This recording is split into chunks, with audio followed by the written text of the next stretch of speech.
Do I feel embarrassed that I haven't done anything? Sometimes I do, because I set myself up as someone who consults on other things. But yeah, don't do what I do what I say. Oh my goodness.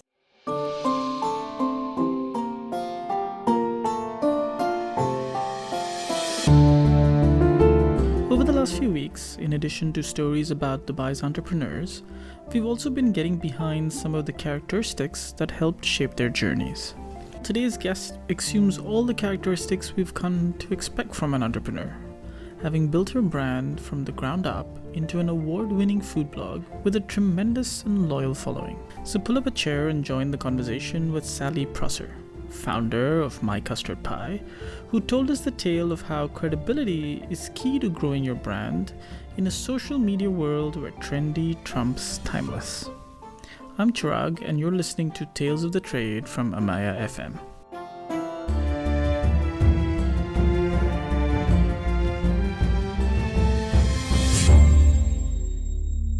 First up, a confession.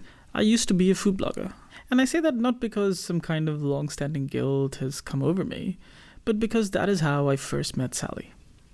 She was one of the founding members of a food blogger collective in Dubai, and thus began a long-standing admiration of her work, as she continues to put out great content and help brands tell their stories today.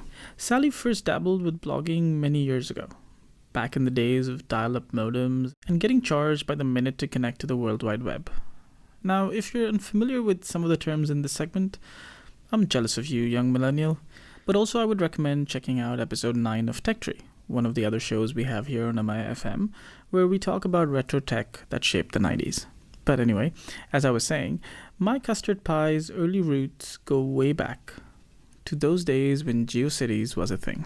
Yeah, I've always been a little bit geeky, and I guess wanted to communicate as well. I mean, not as geeky as you, Chirag, probably. I was working for a marketing communications department in England, in Bristol, and I can remember someone from, I don't know, IT department. What do you think of this internet thing then, And it was expensive to have your internet provider then. But we did set up a little website for students at the time, and it was so basic. But I think it was about one page. I moved to Saudi Arabia in end of 95. It became a lifeline, even though it was dial-up and it was very, very slow. But yeah, I came to Dubai, had my first green Apple Mac, So I did set up Yahoo GeoCities family website, and I even put a GIF on there with an egg breaking, which I thought was really, I learned HTML and it had a few recipes on it, etc. So very, very basic, but obviously I'm quite enjoying that.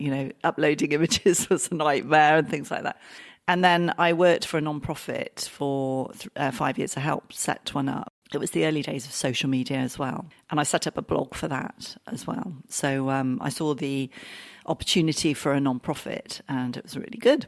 And I signed up for a Golf for Good challenge to hike the Lebanon Mountain Trail.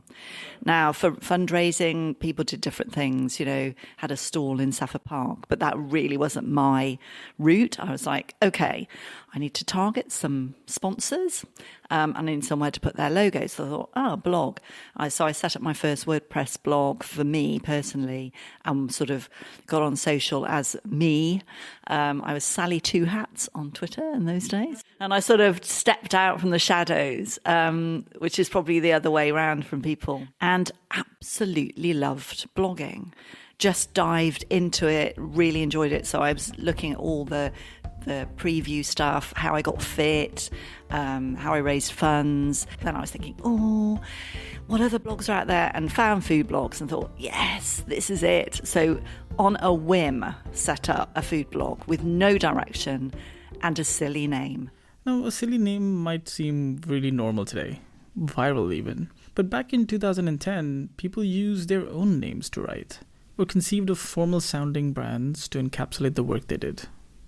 So where did this name originate? I wanted Custard Pie as a sort of allegory for life. It can be delicious some of the time, and then sometimes you can get one in the face. And I do like custard. Obviously, this is lost. I really should not have this name, but I'm stuck with it. It's crazy because I haven't got a sweet tooth. I rarely post things about desserts on my blog. And if anyone comes to it and expects lots of custard, they'll be very disappointed. Around this time, the food blogging community in Dubai, well, it wasn't really a community. A few independent bloggers with a passion for food wrote almost in isolation. One of those bloggers was Arva Ahmed, writing under I Live in a Frying Pan, a food blog that not only developed a niche for itself, but also led Arva to become the founder of Frying Pan Adventures, Dubai's first food tour company. More on that story another time.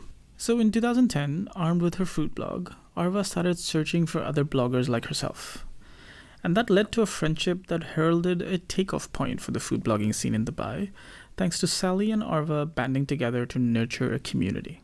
I remember a couple of months into the process, it got really lonely just writing these blog posts and letting them float out there. So I started looking around, and at the time, the market wasn't as flooded with food bloggers as it is now.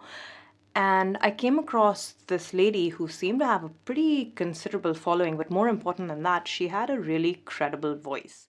And I started reading this and I'm like, this is someone who is clearly taking her food blogging super seriously. I want to get to know who this woman is.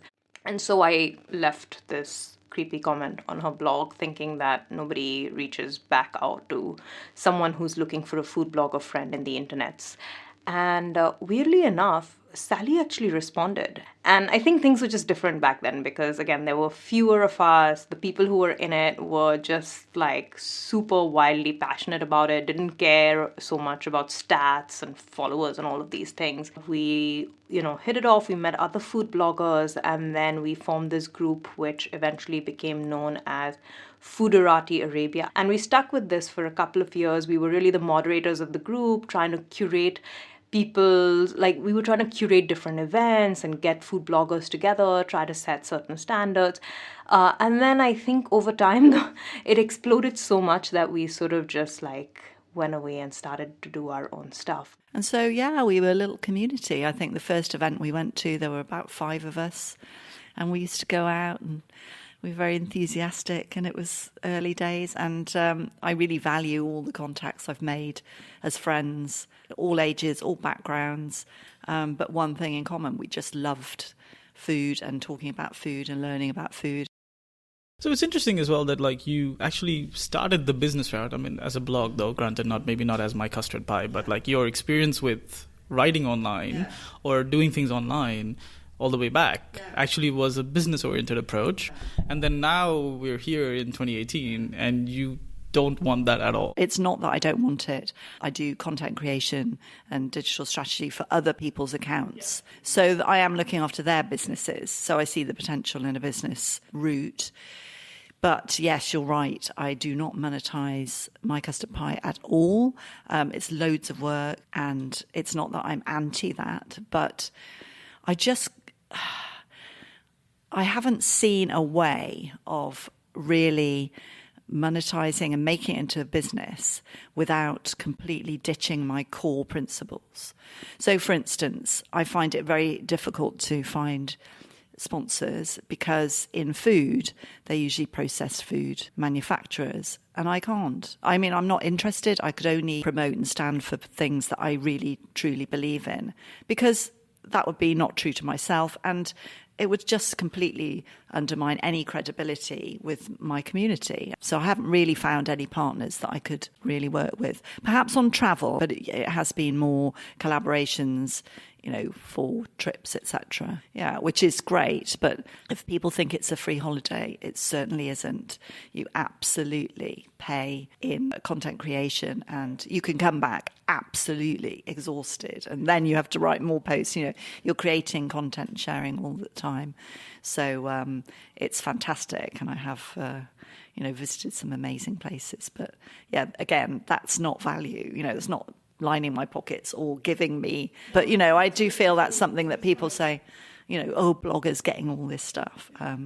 Sometimes it's not as rosy as it seems. The temptation is high, right? I mean, for an average person that has put in the work, has done all of this, has developed the following, has brands contacting you very often, right? The opportunity, rather, is right there to say, okay, fine, I will start a revenue stream and then make this into... close out the final checkbox which says this is now a business. And yet you've resisted that. I mean, for me, that part's fascinating. although I had a marketing communications background, I didn't set out to go and do content creation or, social media strategy, etc., for other people. They came to me, sadly, not for this vast experience, which obviously does, play a role. But, you've got that many Instagram followers, come and do ours. So it did open a door. My own blogging and social, etc., it hones my skills. I mean, every single day I read something, I listen to podcasts, etc. Because again, I'm still a bit of a nerd, and I love knowing. I'm very, very up to date with everything. And that helps my clients. So again, that bit is a passion still. And I am marketing those skills, but not in relation to my blog. And I still like the freedom of my blog. I know about, creating your niche, et cetera, but life changes. And so I just, I have put stuff out there. If I was a business, I wouldn't. But I just have a crazy idea for a blog post and go, oh yeah, I'm going to write this. It's still like that because it takes a long time unless you have that impetus. So either you're earning money or you're absolutely driven to it. But I still do get crazy ideas and just follow them. Like 30 days of date recipes in May, just before I was going to go off to England. I really shouldn't have been doing this. And we have a freezer full of date bread, and there were dates everywhere, and a hot cross bun passion again, a freezer still full of hot cross buns, and my family going, why are you doing this? And I actually don't know sometimes. But there's that freedom, right? Not only do you not have a brand potentially dictating, how you write something or what you write, like you've kind of maintained a very clear separation. I find this extraordinary because perhaps it's changing in the US and the UK, but here brands do not know how to work with influencers. I mean, some might, but where I see that brands are really missing out, they dictate things which are absolutely counterintuitive. And I am afraid, but I do say, why would I do this? It will be better for you if I did this. Why are you coming to me if you're telling me to do this? It's like an ad. It looks forced. You're coming to me because I know how to talk to my audience. But you still get long lists of, we want you to do this, this, and this. And it's just, I don't think they get out of it what they could do. You look on Instagram, for instance, and I don't know about you, but there's I just scroll past the Instagram ads because they're like ads. They stand out from that platform like a sore thumb because it's not the type of content that you want to consume. I mean, I think there's one or two that started, I think, that's interesting. But most of them are they're like a TV ad. And you just think, no way. You just go scroll as quickly as possible. And that's the same thing as dictating to influencers some of the things that brands want. Influencers are quite a hot button subject these days. The birth of influencer culture across social media in general, but specifically among food bloggers, has led to a decrease in real meaningful content over very similar sounding reviews and photos of restaurants and culinary events. I really would like there to be harder disclosure laws here. I think because we're in this sphere, we know. But I think we underestimate how much that just people who just use Instagram and see content, they're not aware that people are getting free meals. And they just see these recommendations. Oh, this was yummy. This was delicious. Everything is delicious and fantastic. And they're not aware. And in the UK, you either put hashtag ad right at the beginning. So, you don't even scroll down and say, if you've read it, or sponsored content right at the beginning, and even on tweets now. And I think that's a good thing. You've got to be clear. I feel quite strongly about this, as you can see. And I've always disclosed. I just think it's wrong. Now, conversely, I think, obviously, traditional print media, the press, they also aren't very honest sometimes. They don't disclose as much as they could. Influencers are really slagged off by some members of the press, and that's where a lot of the criticism has come. I guess because they feel a little bit threatened as well, maybe.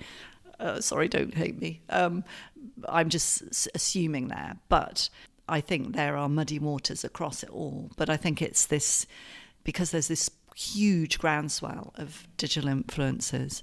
That's under the spotlight. The real divide came when people started to realise that they could get something from doing it. I mean, I'm not saying it's a bad thing or a good thing, it just is. But there was a turning point, and I don't know, maybe it was around 2013, 2014. Suddenly people thought, oh, if I do this, I can get this. So their motivation was very, very different to the first people who just hopped on because they loved doing it. As I say, I'm making no distinction about whether I'm judging this because I just think it's the way it is. But that was very different. I think that's why there's this backlash. It is different. And so there are so many people for brands to work with. And it probably is a bit of a minefield. I've been on both sides of the fence, and I absolutely am not averse to working with brands. Going back, we didn't get any invites. It wasn't a thing. And then we got, I think the first one could have been Freedom Pizza. And they invited all the bloggers, and we're like, oh, someone's invited us to something. So we all turned up, and there were about 20 of us. And we went down, and we were really earnest. I can remember it being very fair. I wrote up about it, but I said the good and the bad, things like, and fair play to them. They shared all our posts as well. So good and bad. So that started to open the floodgates. And a lot of it sounds really, really nice. It's lovely to be invited to things. And they do sound brilliant. And I have done some great things. But I probably, then when you go to write it, you think, oh, this is, what do I write about? It's a bit boring to say I went out and had a really nice meal. And sometimes not all the content is that interesting. It's the event and you've enjoyed it. So I do look back and I think I shouldn't have accepted some of those things. Sally is one of the few people who represents my idea of the responsible influencer, one who understands their position and uses rather than abuses it. Because working with brands can be a tricky thing to maneuver without compromising your voice in some way. And rather than sacrifice My Custard Pie's independence to a brand, Sally instead works with brands to share her expertise in helping them build their own voice. And she's extremely selective of the brands she works with, focusing on their core values and only aligning with those brands that resonate with her personally, and who in turn value her voice and knowledge. Take local organic honey brand Balkis, for example. We caught up with their founder, Riath Hamed, who's been working with Sally for nearly 6 years. Once she understood what we were all about, that we work with local communities, it's a cottage industry, that with these families are dependent on what we do in terms of sales and everything else. It needs that kind of story, and it needs that kind of creative, rounded storytelling, if you like. Sally really does have... she has an instrumental part of everything we do. I mean, all our social media strategies, everything that's related to how Bilqis is portrayed to the outside world, really, she's really been amazing in communicating all of that. She takes on the values of what she does for herself, and she really kind of encapsulates that as a sort of passion, and she's authentic when she's dealing with you because she wants to deal the same way. So whatever she would do for herself, she really extends that with your brand. 9 times out of 10, she's really right, If she really doesn't like something, then I honestly don't do it. We really do value her. We really do value Sally. In addition to her own voice as a writer, Sally has indeed developed such respect and credibility among her peers and followers.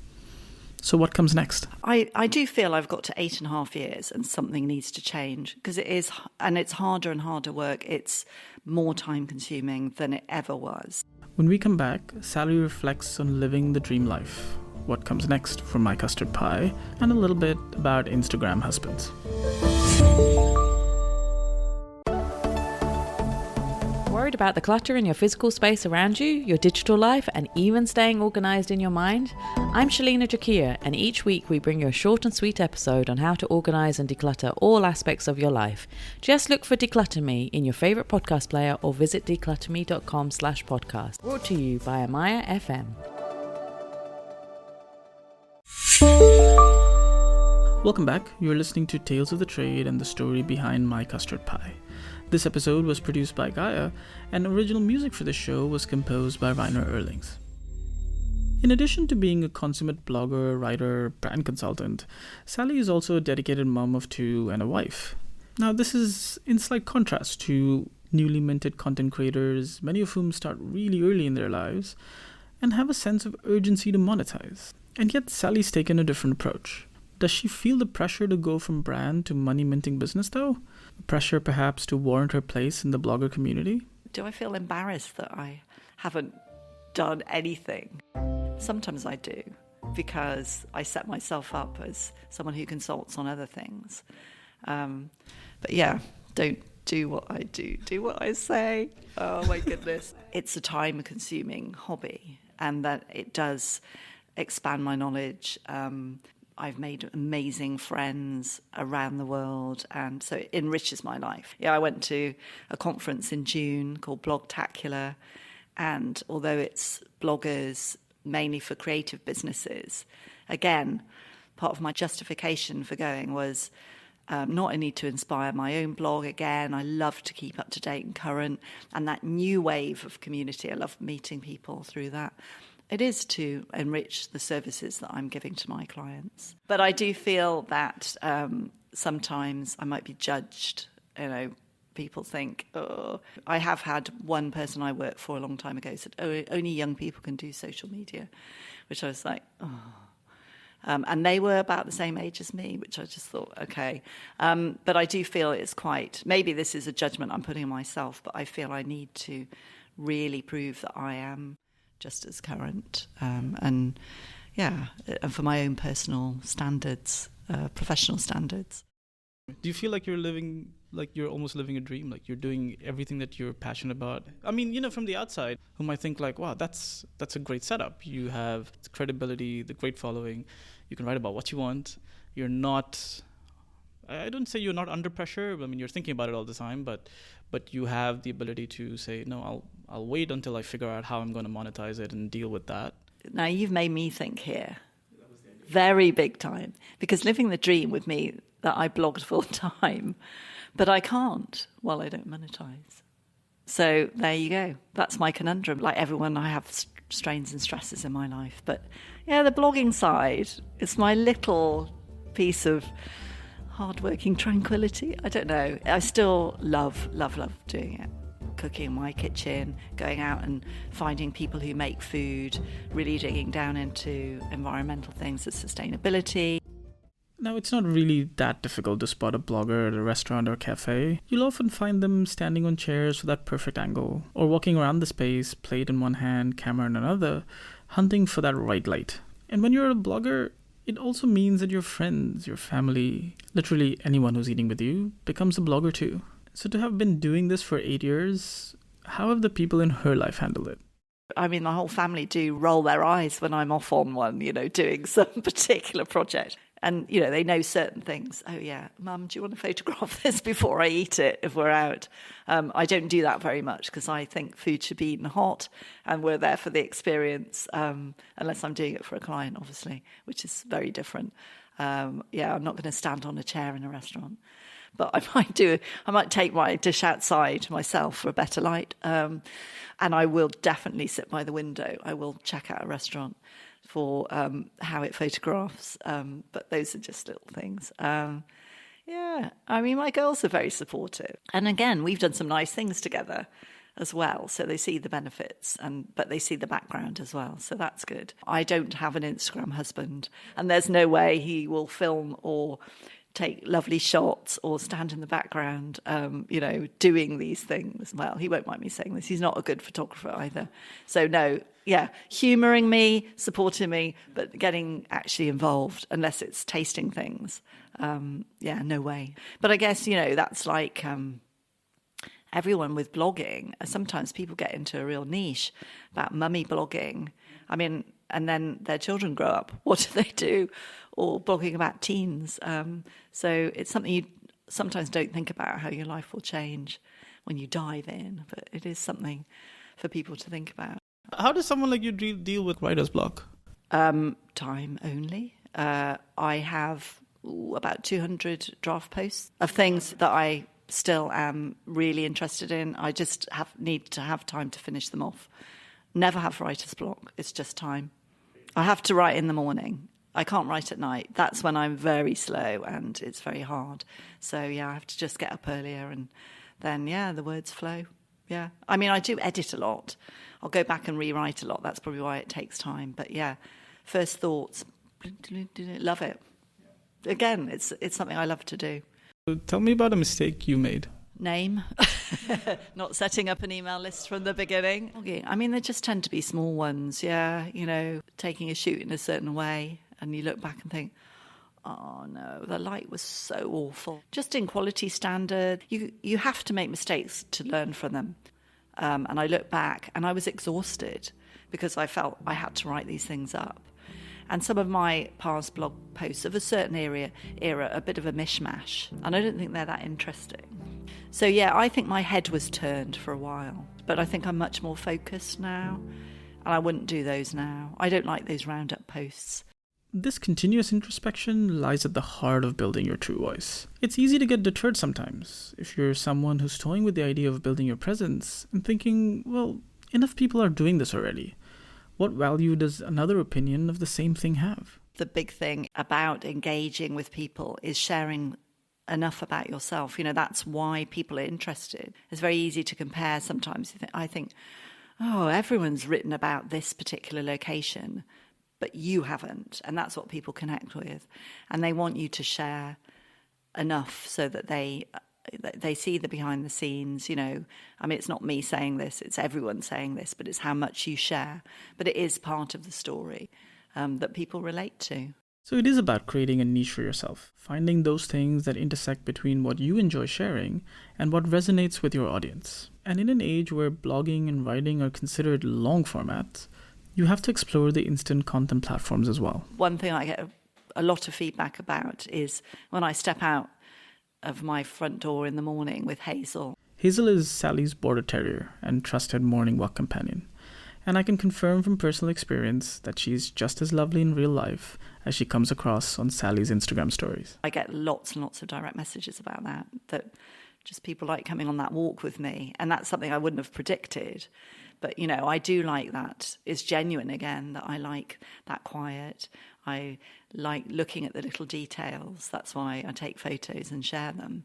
And that resonates. And people say, oh, yeah, we like seeing Hazel, or we love these photos from the morning. So, just you tap into things accidentally, but you have to try all those things, don't you? Otherwise, you don't see what resonates. You need that audience, even if it's of one, I guess. Otherwise, you're just into an echo chamber. I mean, that's why people write, isn't it? No, it is that seeking a different audience.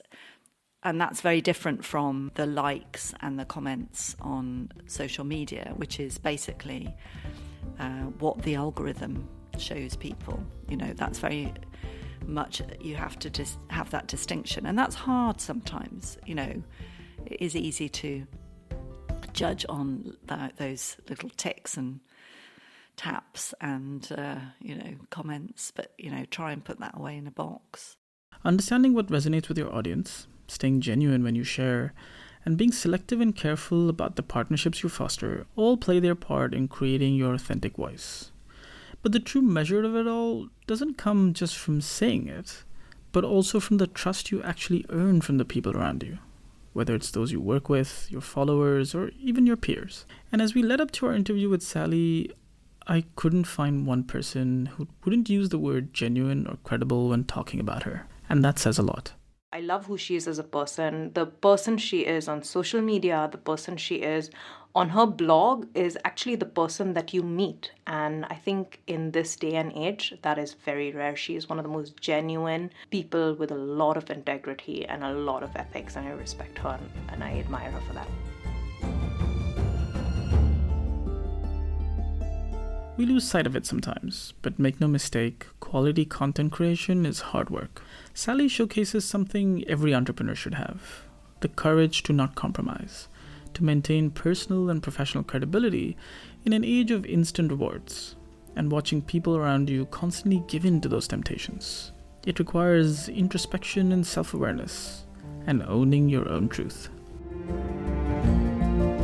You've been listening to Tales of the Trade from Amaya FM.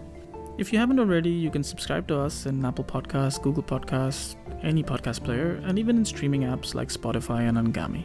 And if you've enjoyed this episode, we'd love it if you gave us a review wherever you like to listen. You can also leave us a comment on this episode's webpage. It's talesoftheir.trade/mycustardpie.